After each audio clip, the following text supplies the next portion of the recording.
Good evening, everyone. Welcome to the Movie Magic Show for Wednesday, the 6th of July, 2022. I am one of your hosts, Shane Bailey, joined by my wickedly talented cast. To my right, it's the film filleting, TV show hating, thought elaborating Mr. Movies, Ben Stapleton. Hi. Hey, Ben. How are you? Oh, well, I watched a couple of not so great movies, but you'll hear about that sooner or later. Momentarily. And to his right, it's the dulcet tones in your headphones here to engineer a sincere atmosphere, Terry Fear. Wow, dude. Hi, bro. Yeah, I'm well, thanks. Good. Similar to Ben, though. It would have been nice to have watched better movies. I like your going live note that you did on your stream there, Shane. That's very, very cool. Oh, yeah, a little notification, little Lightyear pun, little buzz quote action. That was good. If you're joining us for the first time, this is the Movie Magic Show every Wednesday, 8:30 p.m. Australian Eastern Standard Time. We chuckleheads get together to love, like, bash, and trash the latest the entertainment world has to offer. If you like that, follow us here on Twitch. We can catch the show live. Catch all our past episodes on my YouTube channel as well. If you have missed them, just search Magic Casts, all one word, on YouTube. Find all of our past reviews there, and follow us on Twitter as well, at Movie Magic Show. We notify you when we're going live and which films we're going to be reviewing. This week, it's going to be Lightyear, Pixar's latest effort, starring the titular Buzz Lightyear from the Toy Story franchise. And then we'll also be reviewing Young Adult, which is a 2011 film from a very beloved director in Jason Reitman. So that's been on long on my list to get to, and we finally, all three of us finally got around to reviewing that. We'll also play a little movie act go as well, just to mix things up. Before we get to those topics, though, we need to set up our end games. These are games you like to play with you at the end of the show. First among them are our film quotes. I defer to Mr. Movies, Ben Stapleton, for movie quote number 1. We came, we saw, we kicked its ass. I'm like 40% sure of my guess. Say that again. We came, we saw, we kicked its ass. I said ass that time instead of ass because it felt weird to say ass because I'm hearing. Yeah. That I think with intonation, I'm going to be more confident. I've definitely seen this. Yeah. I can't think of it right now, but I've definitely seen this. You're either going to give the intonation and be like, confirms it, my guess is right, or you're going to give me intonation and be like, oh, I was way off. So, we'll see. We'll see. And movie quote number 2, courtesy of yours truly, here it goes. There's a mention of a name, so I'm going to blank out the name. I thought you'd started with the quote. Like there's a mention of a name. Think, Ben, think. And I've got a feeling I've actually used this quote before, but we've been doing the show for like more than 2 years at this point, and I don't keep track of. Anyway, here we go. Blank is uniquely trained and highly motivated, a specialist without equal, immune to any countermeasures. There is no secret he cannot extract, no security he cannot breach, no person he cannot become. He has most likely anticipated this very conversation and is waiting to strike in whatever direction we move. Sir, Blank is a living manifestation of destiny, and he has made you his mission. So stupid. Do you remember this one, Ben? Yeah. Terry, do you know it? Any inkling? I've heard this, and You've definitely heard it. I like, my brain is going to like Rowan Atkinson, but I don't know if that's right. That might just be because Jen was watching Man vs. Bee, and Right. I'm thinking of like Johnny English. So yeah, I don't know. Anyway, well, we'll do intonation as best I can at the end of the show. And the other end game we like to play is 6 Degrees. We're going to give you 2 actors. You need to try and link them via films or actors they star alongside. Pardon me, the Dulcet Tones has our pairing this evening. We are going to try and link Patton Oswalt, thematically appropriate, with Johnny Depp. Patton Oswalt to Johnny Depp. Yeah, Patton Oswalt doesn't come up a lot. No, he has I'm excited to connect him. Absolute boatload of TV appearances. Yes. Like for every movie appearance, he's got like 12 TV show credits to his name. That's it. Yeah. We'll see how we go at the end of the show. Before we get to the end of the show, let's get to the start of the show with our first review. It is going to be of Lightyear, which is a 2022 American computer animated science fiction action adventure film produced by Pixar Animation Studios and distributed by Walt Disney Studios Motion Pictures. The film is a spin-off of the Toy Story film series, serving as an origin story of sorts for the character Buzz Lightyear. It was co-written and directed by Angus MacLane, who has served in Pixar's animation department since 1997, and was co-director on 2016's Finding Dory. The film was written by MacLane alongside Matthew Aldrich and Jason Headley, who both served as writers on Coco and Onward, respectively. Lightyear stars Chris Evans as the voice of the titular character, with Keke Palmer, Peter Sohn, Taika Waititi, Dale Soules, James Brolin, Uzo Aduba, Mary McDonald-Lewis, and Isaiah Whitlock Jr. in supporting roles. Lightyear tells the story of a young astronaut, Buzz Lightyear, who, after being marooned on a hostile planet with his commander and crew, tries to find a way back home while confronting a threat in the form of Zurg. Initially, the source material for Buzz Lightyear was introduced in the direct-to-video film Buzz Lightyear of Star Command: The Adventure Begins in 2000, which was the pilot to a spin-off television series, Buzz Lightyear of Star Command, which ran for 2 years. After finishing work on Finding Dory, MacLane, a science fiction fan, pitched the idea of making a film about Buzz Lightyear at Pixar. To evoke the science fiction films he grew up watching, the animators wanted to give the film a, quote, cinematic and chunky look. Oscar winner Michael Giacchino composed the film's score, adding to his very impressive filmography, which includes hits such as The Incredibles 1 and 2, Ratatouille, 2009 Star Trek, Let Me In, Inside Out, Mission Impossible Ghost Protocol, Zootopia, Rogue One, Coco, Jojo Rabbit, and The Batman, amongst many more. Lightyear was theatrically released on June 17, becoming the first Pixar film to be released in theaters worldwide since Onward in March 2020, and the first filmed in IMAX. So far, the film has grossed $190 million worldwide against a $200 million production budget. Wow. With critics praising the film's animation, voice acting, score, and entertainment value, although the screenplay drew criticism. So far, 5.3 from 41,000 reviewers, public reviewers on IMDb. A Metascore of 60, gents. Where do you think the Rotten Tomatoes landed for this one? Probably slightly higher. I'm going to say... Oh, maybe not. I'm going to go 69. I think 50. 75% certified fresh. What do these critics 75%. know? Yeah. I like how for Michael Giacchino, just back on the composer, his filmography here, we have Mission Impossible Ghost Protocol. Probably got the hookup from his old mate Brad Bird, who directed Ghost Protocol. Yes. Yeah. There you go. Good point. Yes, very impressive filmography for him. But yes, a directorial debut of sorts, other than the co-directing of Finding Dory for MacLane for this one.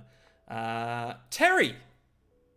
Buzz Lightyear, beloved character from our childhood and the childhood of many. Yeah. I'm keen to hear what you thought of his origin story. I actually took some notes in the cinema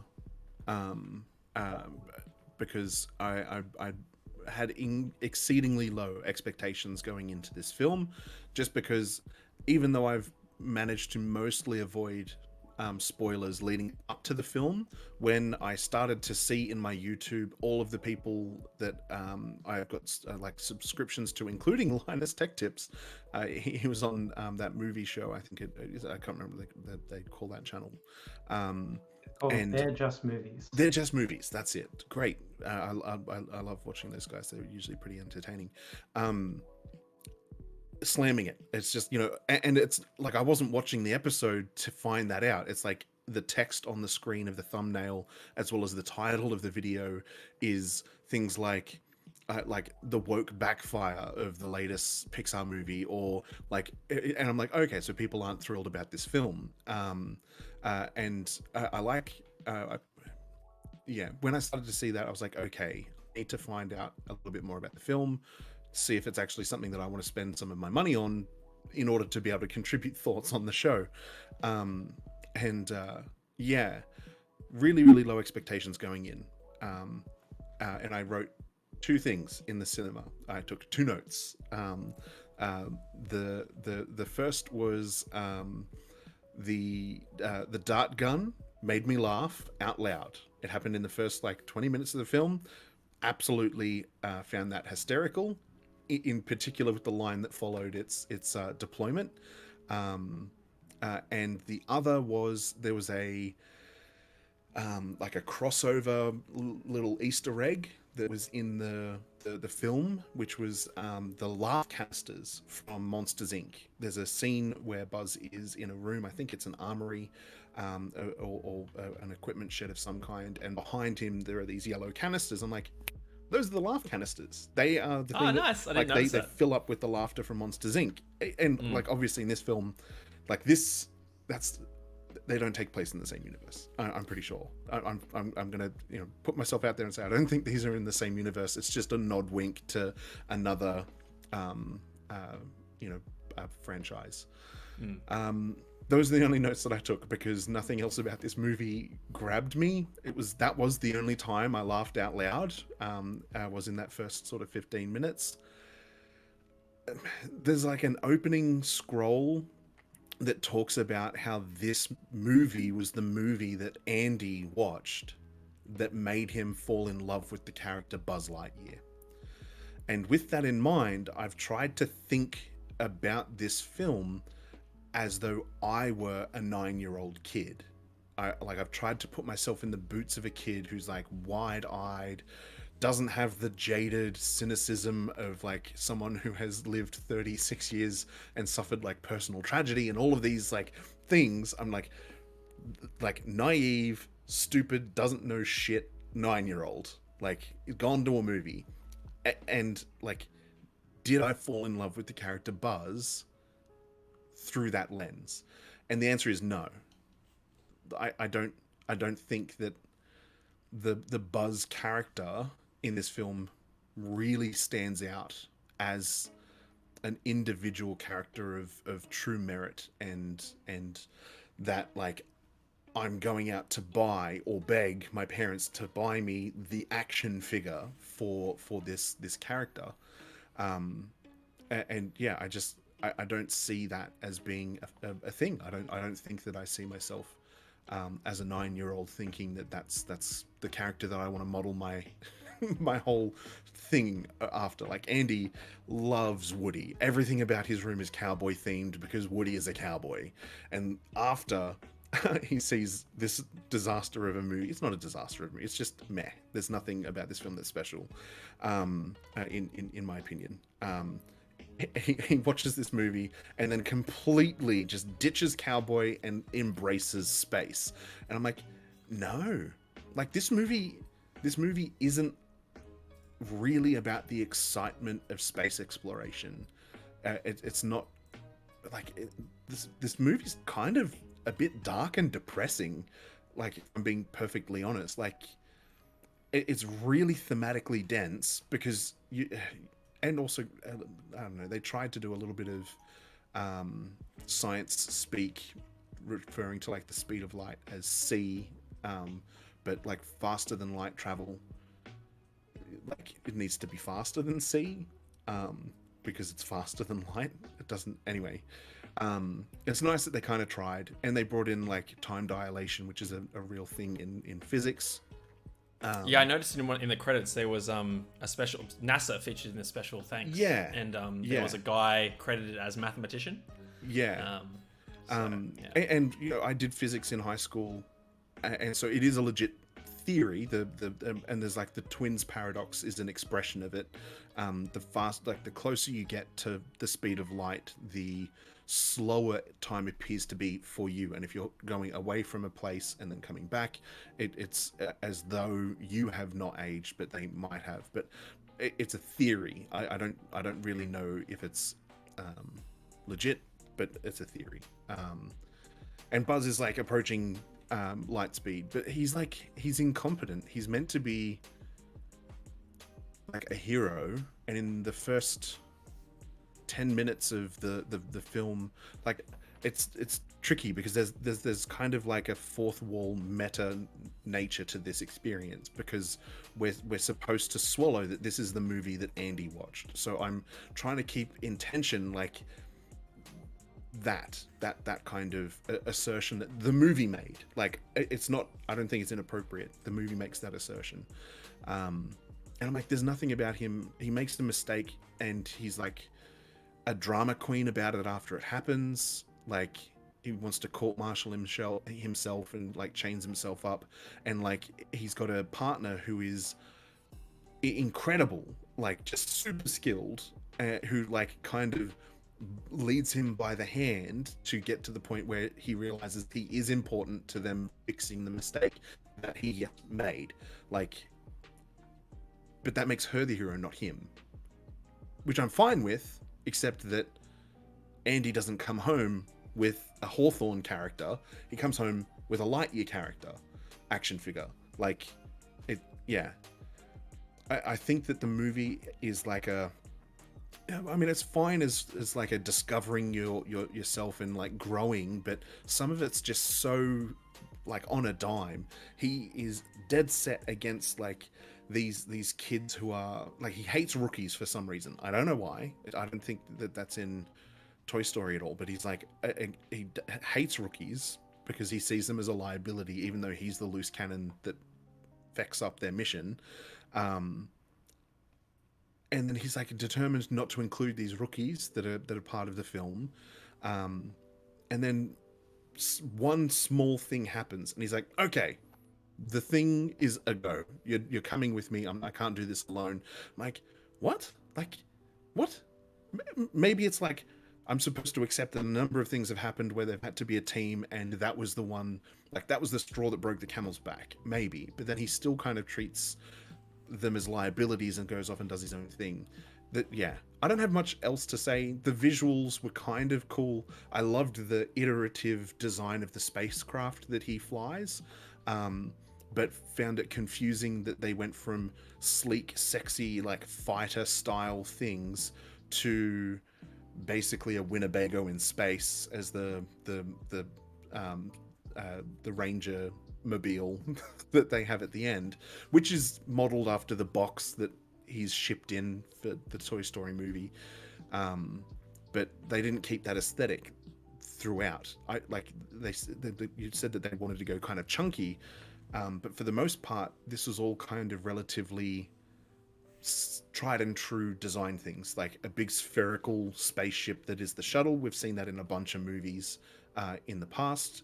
You see it in Star Wars with the Trade Federation ships. It's the control module that links into the rings, all of that sort of stuff.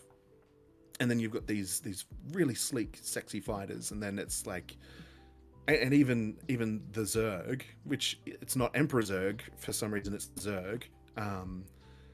He has like really cool, sleek looking stuff as well. And then again, Winnebago in space as the like, you know what this needs? It needs a little less sleek, a little less sexy, and a little more like, you know, I'm just gonna say it again, Winnebago in space. It's almost like out of Spaceballs, like the spacecraft that the Han Solo and Chewbacca parody characters are piloting. So yeah, I don't have much else to say. Unless we're going to get into spoilers later, I've got maybe some spoiler stuff to talk about, but not a lot here. Not when you think this is a Pixar film. I think we should expect more from Pixar because they have such a long track record of doing a great job. I will say the way that they handled the same-sex couple in this film was probably the most tastefully done and not in your face kind of thing that I've seen in a film. I've really appreciated that because they're just people, like people that are in same-sex relationships, that like they don't need to be worshipped, they don't need to be upheld as better than other relationships. They're just relationships. And like the fact that he comes back from this mission and she's like, oh, you know, I got engaged, and he like, there's no like bumbling around. Oh, it was like him, her, like he's like, he knows her, he knows that she's gay. Imagine if there was. Yeah, I mean, I think it would have been funny if they'd included it a little bit, but I really appreciate that it wasn't like praise. It was just like, oh, of course, I can't wait to meet her, and I'm like, okay, cool, that's fine, because they're real people, or they're meant to be parallels of real people. I think that it was handled well, which I don't understand why some people are like, oh, it's a woke nightmare, because like I'm not really pro woke stuff, but like, you know, if you want believability or tasteful handling of these kinds of topics in film, it should kind of be done like this. It shouldn't be a big deal because we're all just people. Who you're interested in doesn't really matter from your character standpoint. Like, your personality shouldn't be your sexual orientation. Your personality should be your personality, and your sexual orientation should be nobody's business but your own, really. Yeah, so aside from those things, I don't really have anything else to say until we get to spoiler territory. Keen to hear you guys. Well, good. Mr. Movies, Pixar's latest effort. What are your thoughts? I'd like to say it was a good effort, but they hired the guy to direct this who's directed nothing but bad Pixar films. So what were they expecting? And look what they get. Yeah, super messy plot for this film. I really,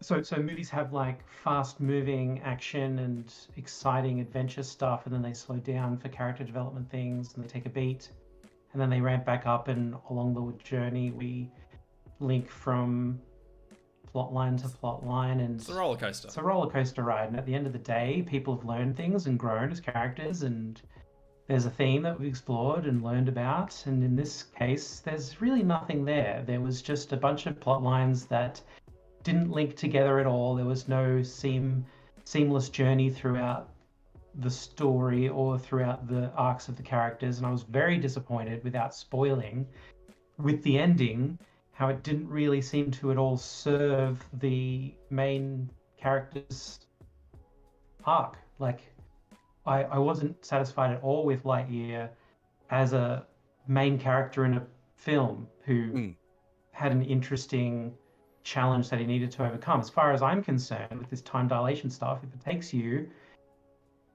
10, 20 more years to fix a problem, guess what?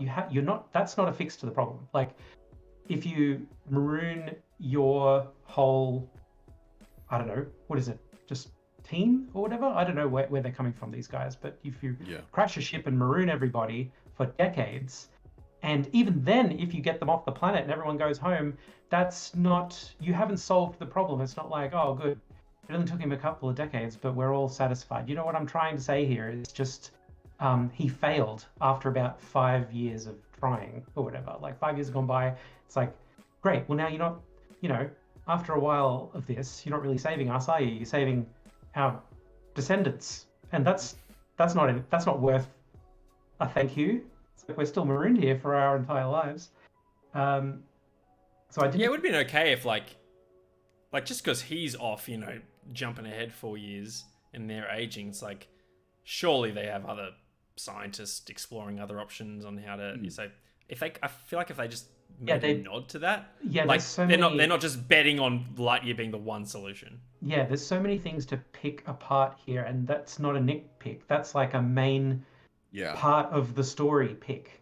But there's plenty of those where it's like, yeah, exactly like you said. Why did they put all their eggs in this basket that takes 4 years to test something that minimum. Like after the second try, and you're not getting exponentially close, you must have to try another angle instead of wait until your best friend is of retirement age before they go, yeah, you know what, we're gonna probably maybe not do this.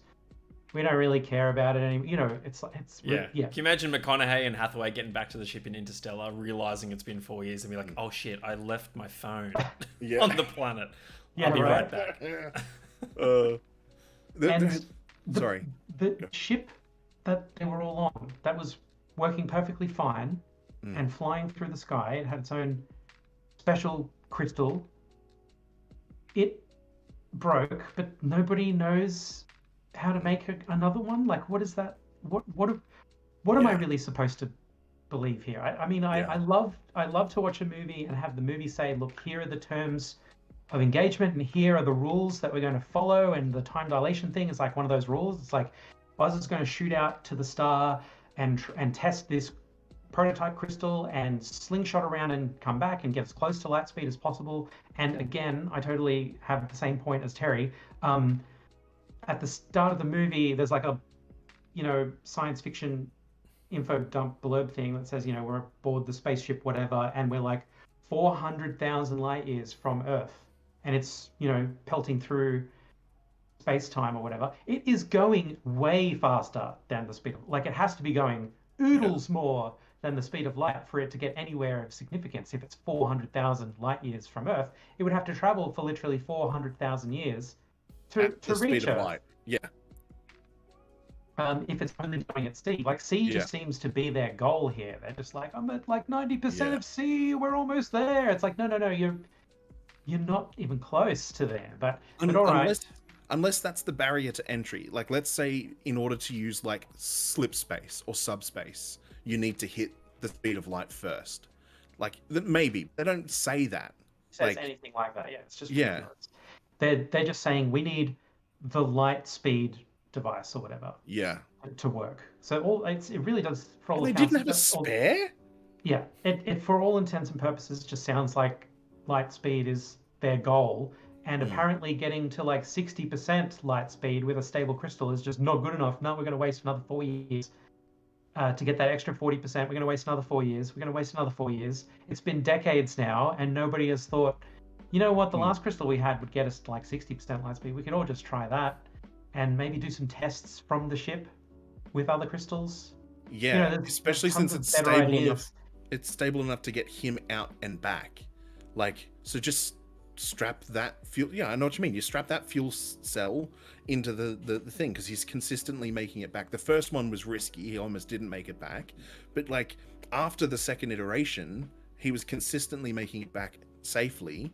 And so, yeah, you're right. Load everybody up, put the fuel cell in, and that way you're not having everybody age, across this time. There's plenty of those. Like, but also they're not even ideas than what they're not even like the fuel cell.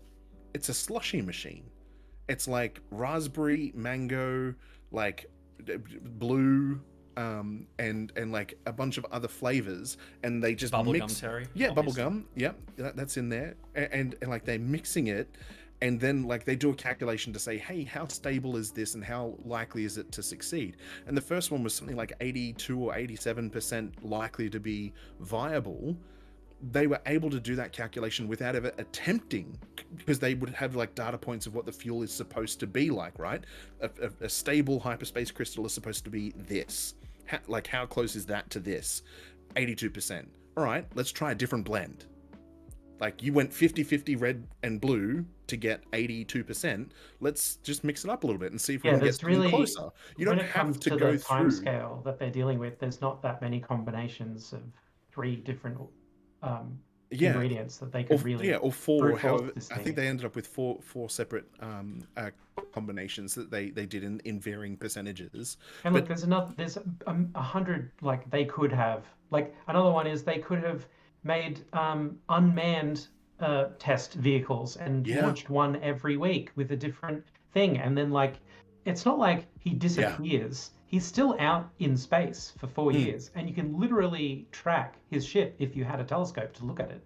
And they could track all these test vehicles and judge their velocity, and then say, hey, presto, we've cracked it. That one just absolutely smashed it and has gone the speed of light, and we can't see it anymore or whatever. And like, nobody else is crunching the numbers on the fuel, just his therapy cat? Like, really? Yeah. So there's all kinds of crap like that. Like, why isn't every therapy cat crunching these numbers and getting them a lot better? And why isn't this therapy cat backing up its data? And why isn't the therapy cat sharing the information with anybody else? Like, it's not like it's a secret. But anyways, look, the thing I hated the most about this movie was the idea that the movie didn't even try to hint at where it was going to go next until it ran into a dead end, and then immediately a door opens. Sorry, I should say, it ran into a closed door and then immediately a window opens. Like that saying. But for example, it's like, crap, the robot blew up our ship. What are we going to do? And then someone just goes, well, there's more ships over there. We'll just go over there and get another ship, And then they go over there and they get the other ship. They try and fly it, but it conks out. And they're like, oh no, it shorted out. We need a electrical coil. Oh, well, look, there's like a there's like a mine over there with a whole building. Maybe they've got electrical coils in there. Let's just walk over and get one. And those kind of things aren't good storytelling. It's not like one thing is leading to another. It's like shit is just falling over in front of their faces with no backup plans, and then they get lucky every time. It's, oh, good thing there was a thing that we didn't think about until this problem happened.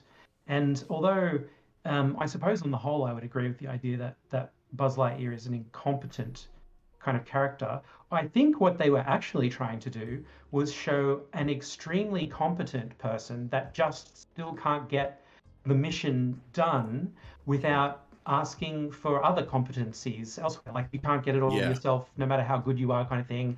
And Buzz is one of the best, but he's even he needs a team, or what have you. But they really fail hard to show him being very good at much. He's very good at quick solving, piloting, and not dying from a crash. Like he's very good over and over and over again. And that's another small problem I have: the repetition of action that is just all the same. The plane is coming in too fast. The plane is going to crash. The plane is stalling in the air. The plane. What are we going to do because the plane? And he is very good at solving that problem, which he has to do 2, 3, 4 times, even while being distracted by the AI computer program that's supposed to be funny. Does anyone remember what that thing was called? The AI Ivan tablet. Yeah, Ivan. Apparently the Ivan thing was supposed to be comic relief, but I found it extremely annoying. At any rate, yes, they failed to deliver on the principal character. They failed to deliver on linking consistent plot thingies in a row so that the movie happens in a seamless way that doesn't just seem like people are just stumbling forwards by accident until they roll credits. And then they really failed for me with the theme and the end. It's like the theme for me was the thing you should do if you fail is give up and accept the failure universe that you now live in, and maybe you'll have a better life than you thought you would. Like, that little bit at the end is a good point to make in situations that you can't change. Like, if you find yourself in a terrible situation that all looks bleak and terrible, well, have something good come out of that, like, in the sense that it really, the state that you're in really might not be that bad, and you might find new freedoms and new happinesses in front of you that you never thought were possible. That was kind of maybe, I think, what they were going for. But instead it was, don't keep trying to complete the mission, just really, you should give up, because you'll be fine in the end. Don't worry about it. I didn't really love it. Anyways, as far as a kids movie is concerned, it's fine, just because, to be honest, I think kids are just watching colors and listening to sound bites and stuff anyway. I've watched countless movies as an adult that I used to love as a kid, and I was like, I didn't even know the movie was about this. I just remember this one thing where the character breathes fire or something. That's all I remember. And and I used to love the crap out of this movie. I'd watch it every day or something. So I'm sure kids will love it. But for, the regular Pixar audience, which is, adults who take their kids to see this film, adults that watch it for themselves, they didn't just miss the bullseye, they missed the whole target. Wrong Brolin, Maxi. Hello to Maxi and Watana in chat. Maxi says, I hear the same issue I had with Lightyear. It just moved too fast. There was always a plan.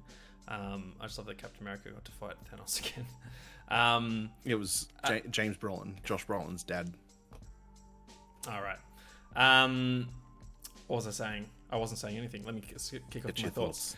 I can't. I have to start with the Pixar name being attached to this one. Like, it's just, it doesn't. If this feels like a straight to Disney Plus animated movie, and it doesn't meet the high bar that Pixar has set for itself over the last 30 years.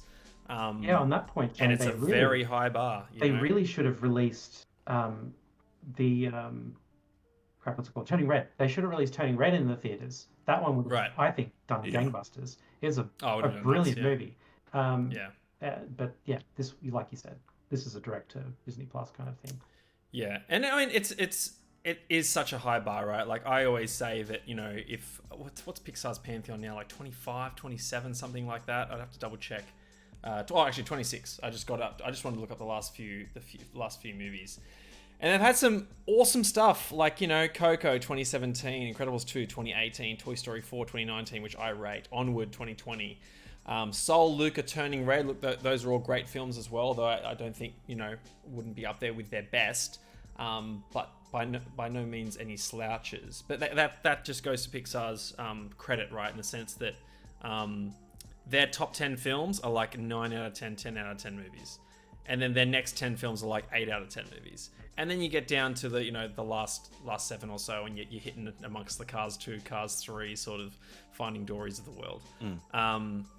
Yeah, so I think this safely lands in that realm. Having said that, I had very low expectations just based on the breadcrumbs of sentiment that I'd seen scattered on Twitter and whatnot, and I'm like, oh, okay, people aren't liking this movie at all.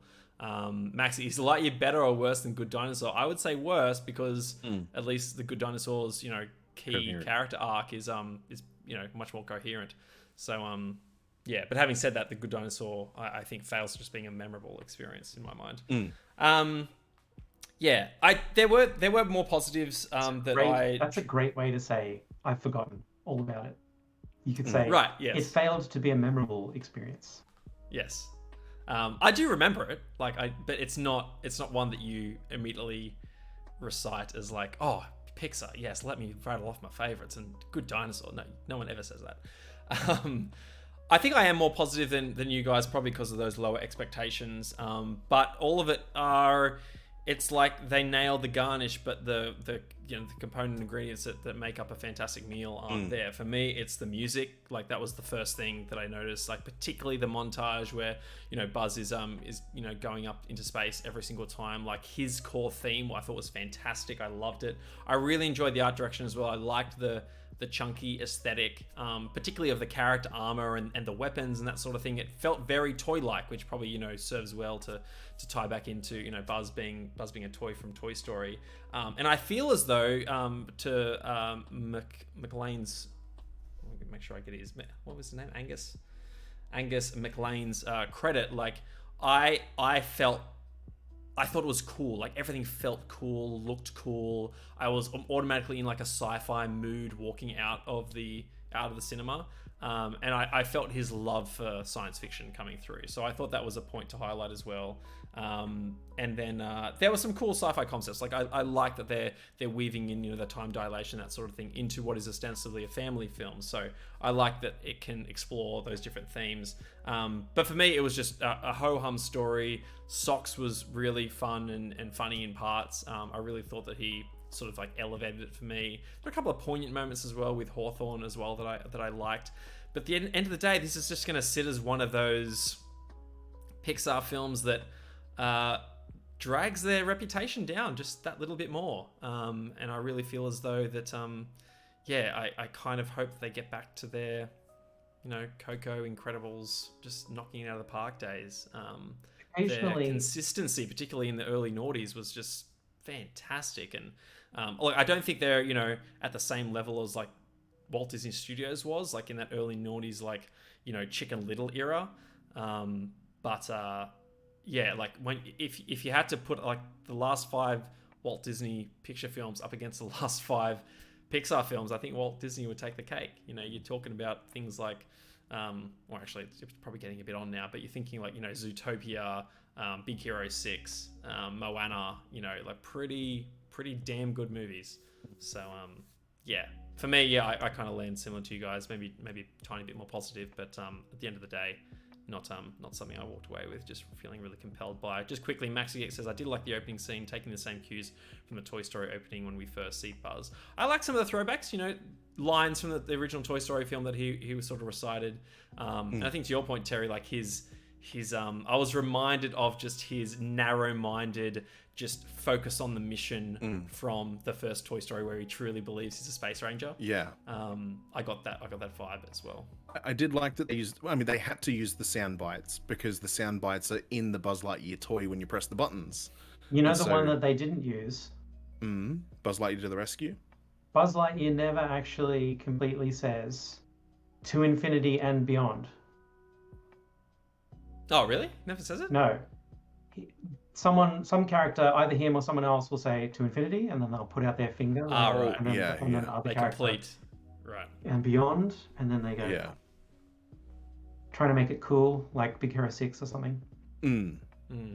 I think Pixar needs to find a better way of picking directors for their films than the way that Lyle Langley picked the monorail conductor in The Simpsons, where he just goes, and this person stood out among the rest. They just wave their hand amongst the people around them in the room and hire guys that I think he was a writer before, and then he directed some really bad, or not really bad, but really bad as far as Pixar films are concerned. Pixar films. I wanted to talk about the second most character, the Hawthorne's granddaughter. Yeah. Person. Yes. Right. Yes. Izzy has this arc, and I must admit that sometimes when I'm watching a bad film, I'm inclined to get a little bit cynical and kind of poke fun at them when I don't care what's happening or that something's done fairly poorly. And in this case, I was left caring nothing at all really for Izzy when she's at, when her character arc is at her lowest, like when she needs to step up and accomplish. Just before that, when she's in the dumps and she's like, oh, I was going to be just like my grandma. I was going to be a ranger and I'm not. And I was literally in the cinema and I'm like, fuck cares? Like, who cares? Whatever, lady. I mean, that isn't something to hang the hopes of the audience on, that you don't get to be a ranger or whatever. That's fine if you're not a ranger. You do something else.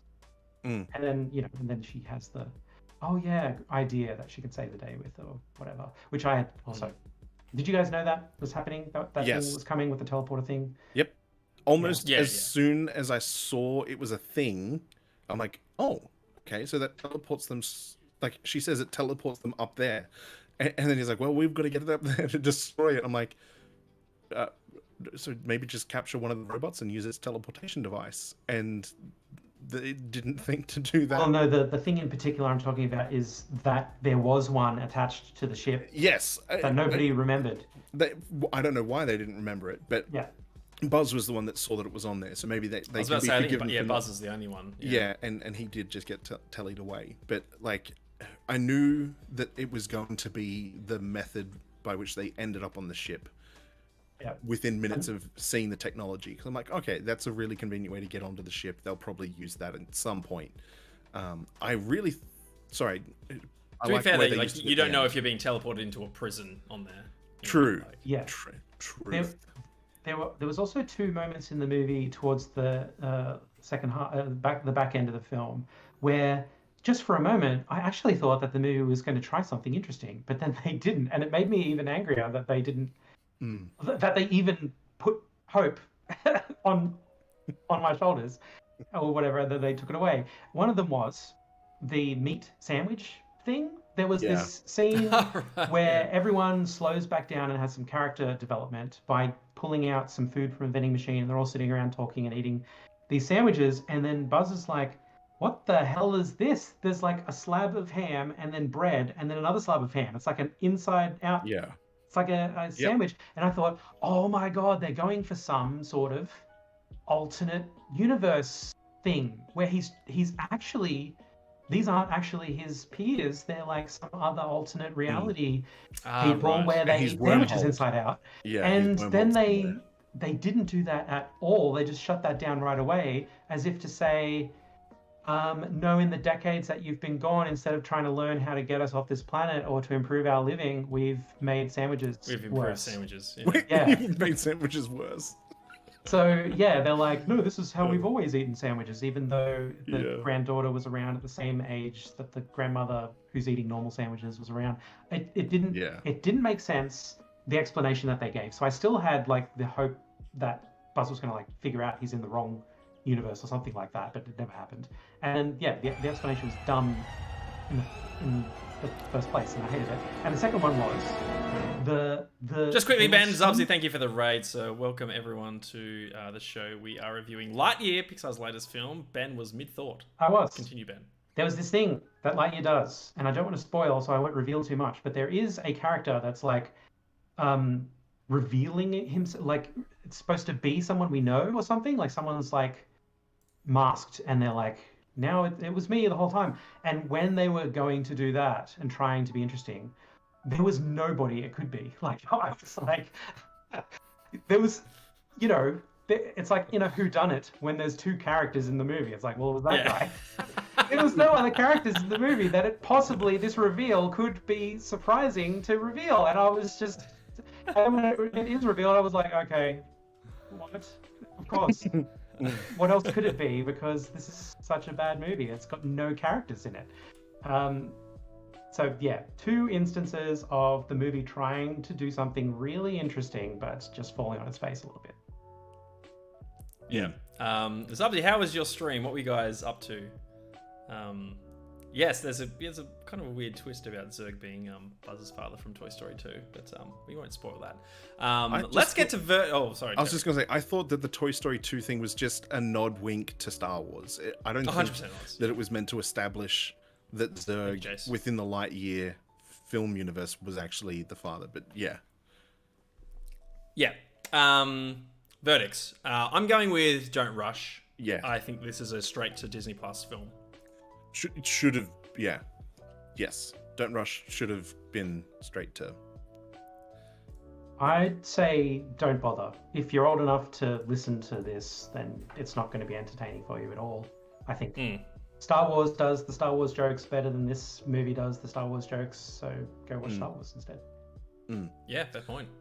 Spoilers, Terry, was there anything you wanted to cover? Just fair warning to everyone who's just joined us and doesn't want to be spoiled by this No, I don't 6 think out of 10 movie. Yeah, I don't think it's necessary for us to touch on spoilers. I thought maybe we would get to spoilers because maybe we're just going to keep going, but I really feel like we've covered a lot of the stuff that I would have talked about in the spoiler territory. Okay. Yeah. Oh, Luca loves it. 9 out of 10. Oh, we're glad you enjoyed it. Yeah. There you go. Not going to Always yuck love it you when young, others mate. enjoy it. Glad Yeah, you that's enjoyed it. the film. Films are there to be enjoyed. Yeah. Anyway, that is Lightyear. It is available in cinemas right now, so go check it out. Let's move on now to play some games. So for those who are just joining us, we like to mix up the episodes with a couple of fun movie games that we like to play. First, the one that we're going to play right now is one called Movie Actor Go. If someone would kindly... Oh, look at that. The dulcet tones I had it already typed there, and the ready. I rules. was just making sure you weren't going to hit me with the actoral. We'll do that next. Nice. Luca, thank you for the follow as well. So yeah, Movie Actor Go. Terry, why don't you kick it off to Ben? Movie Actor. Let's go Josh Brolin, Ben. He's not in Lightyear, I just learned. No. He's in the Avengers Infinity War movie. He is in Avengers Infinity War. Avengers Infinity War also has... Oh, boy, Infinity War. Oh, let's go with Idris Elba Idris Elba. for a couple of minutes. Nice. Yeah, Idris Elba is in Molly's Game. Hell yeah. Let's see. Who do I love from Molly's Game? Oh, what's that guy's name? Oh, I'm talking to you, Ben. Michael Cera, I think. There we go. Oh, nice. Michael Cera. Michael Cera is in... Oh, let's think. They're the obvious ones, but we'll just go Scott Pilgrim. I was trying to think of Scott animated Pilgrim. movies. Has he done animated stuff? Macaulay Culkin's brother is in Scott Pilgrim. What's his name? Yes, he was in June, Luca. Josh Brolin earlier. I'm going to have to say Anna Great Kendrick movie. because I can't think of Macaulay Culkin's brother's name. Anna Kendrick is in A Simple Favor. Simple Favor has Blake Lively. Oh yeah. Nice. Oh, yeah. Blake Lively is in Age of Adeline. Yes, and that features my favorite scene from Harrison Ford. Nice. Great performance by Harrison Ford. Harrison Ford is in The Fugitive, Ooh. which I watched for the first time a couple weeks ago. Just a I side didn't note on kill The my Fugitive. wife. I don't care. I don't care. I love that John Mulaney has a bit that includes some of the stuff from The Fugitive. Yeah, he does the whole thing. Tommy Lee Jones is in The Fugitive. Hang on, still need to see both of those films. Which ones, Jace? The Blake Lively films? Is that what we're talking about? Age of Adeline and A Simple Favor. Simple Favor. I Simple haven't seen a Favor's Simple Favor. really I've just, enjoyable. it's been suggested to me on Netflix. What am I doing? Tommy Lee Jones? Yes. Tommy Lee Jones Lucky is in Ad Astra. Oh shit. Oh yeah, Ad Astra. Oh, there's a movie I completely forgot about. I've never heard of. Oh, hang on a second. Hang on. I do not Let me know this reach man. back into my mind. Ad Astra. The guy who plays Joseph Seed from Far Cry 5 is in this movie. Because I remember when I was working at Far Cry 5 at Ubisoft and I went to see Ad Astra, I'm like, oh, that guy! I know that guy. Oh. What guy does he play in the movie? Very small role, I think just before you meet Tommy Lee Jones' character the first time. But I'm not going to be able to get his name. I can't remember his name. I'm going to say Brad Pitt. Ooh. Okay. And I have to look this up. Brad Pitt. Is Bullet Train out yet? I don't think so. Okay, so I can't Yeah, use the Scrubs bit. That's so weird how they broke that wall down between Scrubs and The Fugitive. There were these episodes. The guy who plays the janitor in Scrubs was in The Fugitive very, very briefly as a subway or train cop. And Greg Burke. Thank you, Mexigeek. Right. wow, that's crazy, Mexigeek. How you know that? And they put an episode or two, maybe, in Scrubs where someone's like watching The Fugitive and they're like, oh, "That's the janitor," and then they're like, they're saying our janitor of our hospital was in this movie. And it was just silly. That's funny. Because the identity of the janitor is always ambiguous and he never shares anything Yeah. with anybody and all that kind of stuff. So they're trying to figure out where he comes from. He's one of my favorite characters in the series. I've got Brad Pitt. So Brad Pitt's going to go into Fight Club. Interesting. Fight Club has, what's his face? The guy I can never remember the name of, who is in... Oh, I don't want to say the rest of that. No, you don't want to say the other movies that he's in. I'll just say Helena Bonham Carter. Okay, you're thinking Ooh, Ed yes. Norton? No. I was thinking, what's his face from June? Not June. Bloody Blade Runner 2042 and the Suicide Squad, and he's the singer of that band. Jared Leto. Yeah, Jared Leto. All right, yeah. Is he in Fight Club? He's the beautiful face that gets destroyed. So what did you say? Sorry, who are we saying? Helena Bonham Carter. Helen Bonham Carter. Sweeney Todd. Okay, Sweeney Todd. I don't know anyone else who's in Sweeney Todd. Oh, hang on. Sacha Baron Cohen. Legit? Yeah. Okay. What's the is it called Bruno? Is he in that movie? He is. Yeah, Bruno. Oh God, I haven't seen Bruno. Yeah, we don't always want to go for the easy one, Maxi. We want to curveball with some of the side characters. Jen thinks we're saying June.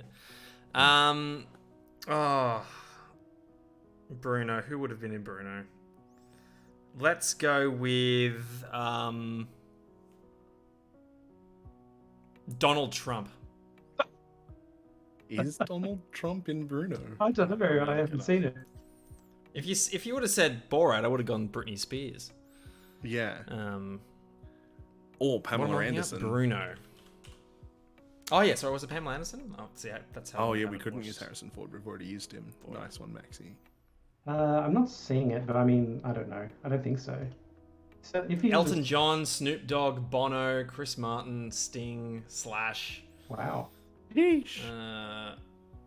Yeah, I But no think, Trump. No Trump. Paul Let's McCartney? Scroll. Nice. Good job, Ben. I think it's an for me, boys. Sorry, I'm Shane. out. Brown. Don't be sorry, you played the game. Ben, to you, sir. Maybe you have to go. I pick Kevin Bacon. Kevin Bacon is in.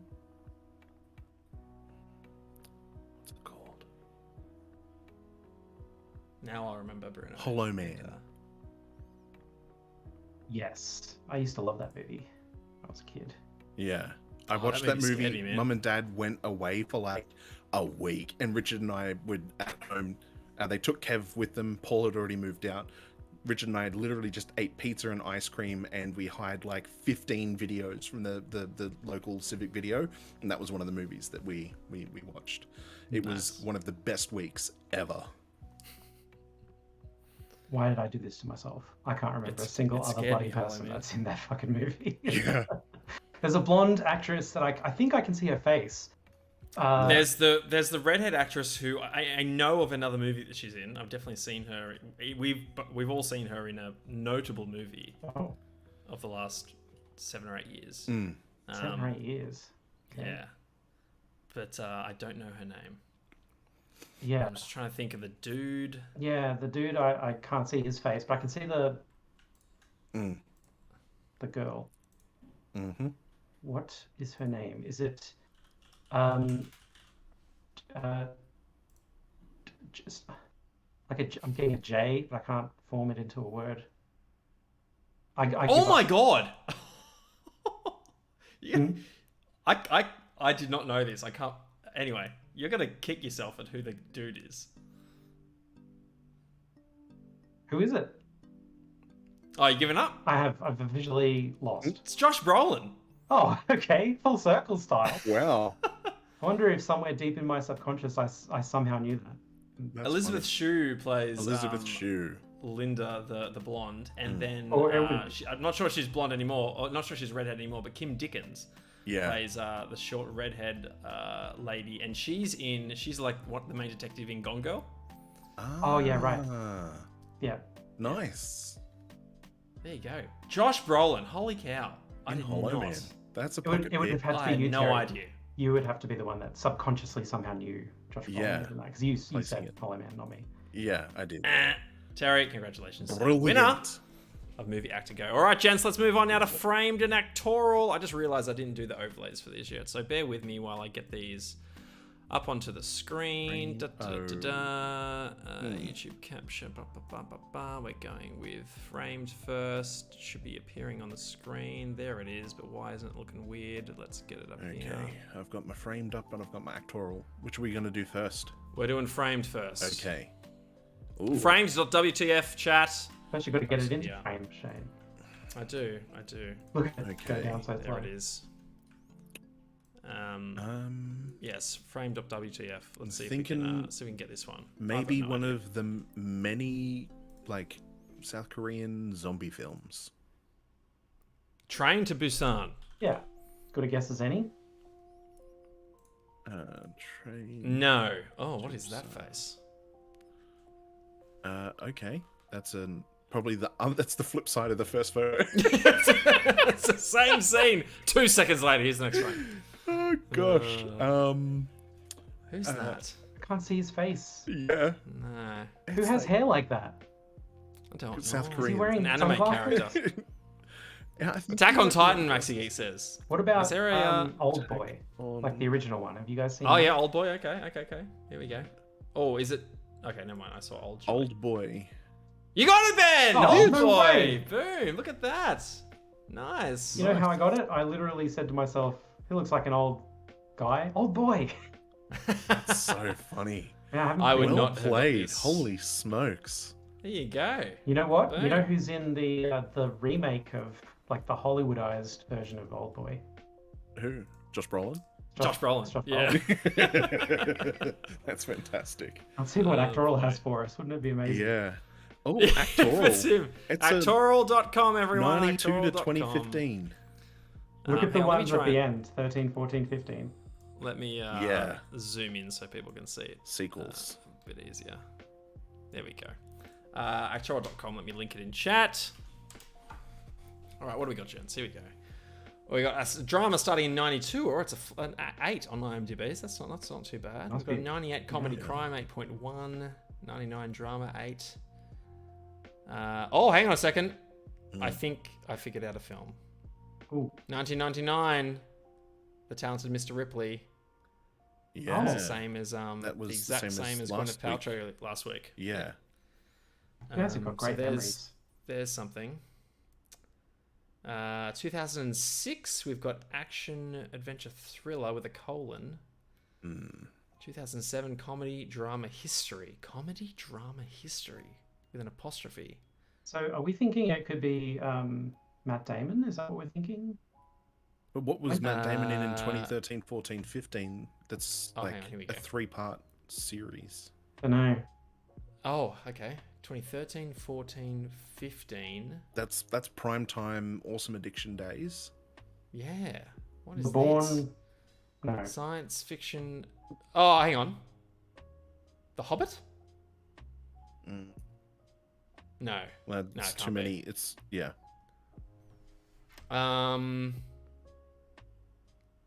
It's not like X-Men or something. What is this? Yeah, we 100% would have reviewed these. Yeah. Well, Or at least. The Hunger Games. Oh, right. Legit, yeah. Yep. It is the Hunger Games. What's the first Hunger Games movie called then? Oh, it's not here. Oh no! Because 2013 is Catching Fire, and then you got Mockingjay Part 1 and Part 2. Oh, right. So it's someone who just appeared in the... Oh, other yeah, maybe they ones. weren't in the first one. Yeah, when it So hang on, was so in Talented first. Mr. Ripley. You got Jude Law. Jude Law? Is Jude Law Matt Damon? No. Jude Law's in Sherlock Holmes. Is Sherlock Holmes here somewhere? But I hang on, think is so. Jude Law in the last 3 of the Hunger Games movies? Maybe. I don't know. Maybe. I don't know. All I know, I haven't seen Talented Mr. Ripley. I just know Gwyneth Paltrow, Matt Damon, and Jude Law. That's all I know. Is Sherlock Holmes? Is it called? Is the title Sherlock Holmes? Is it or is it just Sherlock? It's called Sherlock Holmes. And then Yeah. the second one's called Sherlock Holmes, A Game of Shadows. A Game of Shadows. Okay. Yeah. It is weird that it ends at 2015. Like there's no more after this. Maybe it is like someone who was in all of the Hunger Games, but they for some reason just didn't They've list the admitted first it. one. Yeah. Maybe. That could Maybe. be. Donald Sutherland? Yeah, Donald Sutherland's in it, but I mean, he's been acting Maxie got it once I worked out what I had to do. What you had to do. Nice. well before 92. Once I realized you had to just know which actor was in all these movies, I just got it because I'm Maxi Geek. So let's put it out there. Let's just go Donald Sutherland. Okay, let's try it. So No. Cold Mountain is another movie that was in Oh, the Cold mix. Mountain. Okay. 2003, Cold Mountain. Never heard of it. Okay, this person is and- definitely younger than 86. Yeah, well and truly younger. More than 10 years younger? More than 10 years younger. Yeah, because it's red. Yeah, If it was within 10 years younger, It'd be then it'd be yellow. yellow. wouldn't it? I think so. Yeah. It's surely not Matt Damon. There'd be other dead giveaways. Yeah. Well, he's not in the Hunger Games. He's not in the Hunger Games. Oh, that's right. Yeah, sorry. Yeah. It's surely Um, not. Woody Harrelson? Tucci's in. Ooh, Stanley Tucci. I haven't seen Cold Mountain. Is Tucci in Mr. Talented? Have we seen Oh, the Talented Mr. Ripley? I haven't seen it. You know how Lenny Kravitz's character is No hints, Maxi Geek. You know how Lenny Kravitz's character is killed or whatever We'll in the get it. first movie? Doesn't someone take his place or something to be like the main Fashion. fashion guy or whatever? I can't remember the movies that very well, but whoever that character would make sense. Oh, Yeah, I don't know. or it could be old mate, I don't know his name. He was in that TV show Western where everyone's a robot, and he was in Westworld. Westworld. Westworld, and he was in the French Connection as well. I haven't seen the French Connection. Oh, you guys see the French Connection, Shane? What are you doing? I don't know. What am I doing? You'd watch Mad God on my recommendation before you watch the French Connection. You're crazy. Mm. But whatever that guy's name is, But Okay. okay, so in Westworld, he plays a computer tech, and then he realizes that he was actually one of the founders of West. Do you guys know who I'm talking about? The I black haven't seen guy the with the series. amazingly awesome voice.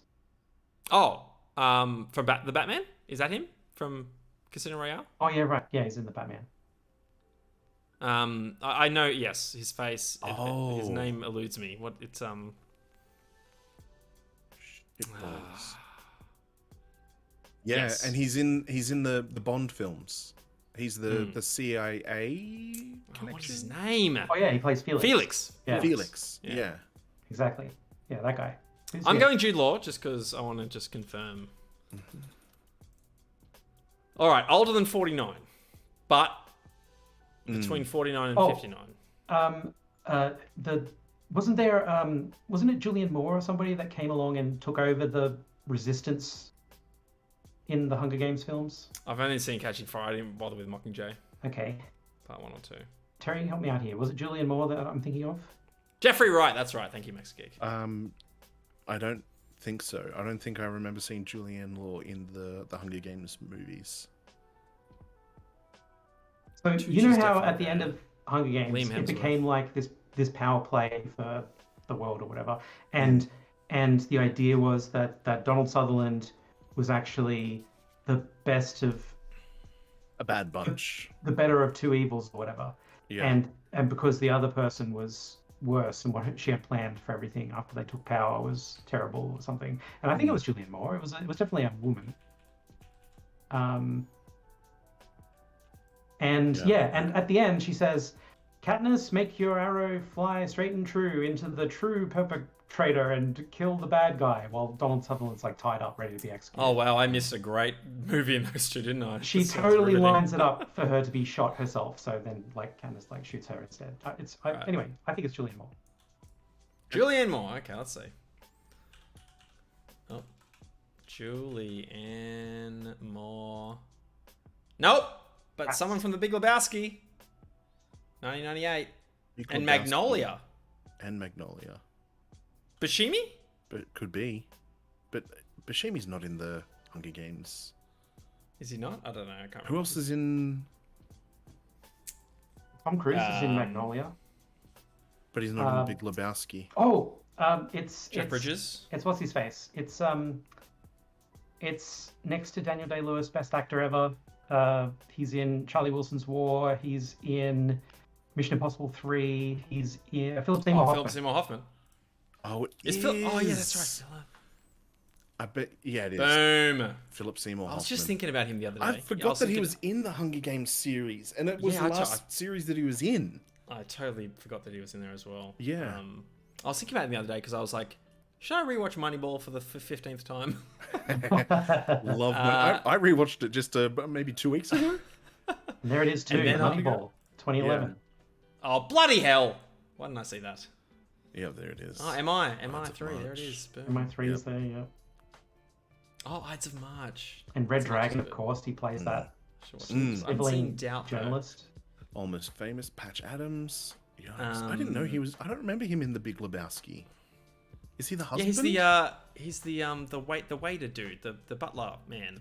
Oh, okay. Yep. Yeah. Scent of a He Woman. plays a character who's definitely not of Yikes. his latest work, but rest in peace. Yeah. Philip Seymour Hoffman. We Rip. miss you. We miss you. Hey, Xbox Gamer Dad. Hey, Matt, how's it going? Welcome in.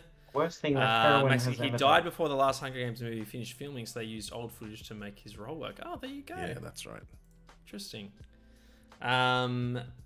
Sweet. Alrighty, there you go. Framed and actorial done and dusted, gents. Let's move on to our final topic, if I can only find it. Where's it You can gone? find it. Yeah. Young adult. You got to be careful. The way you say "if I can find it" or "if I can do it" sounds like you're swearing if you say it quick enough with Australian accent. If I can find it. Used to do that in high school.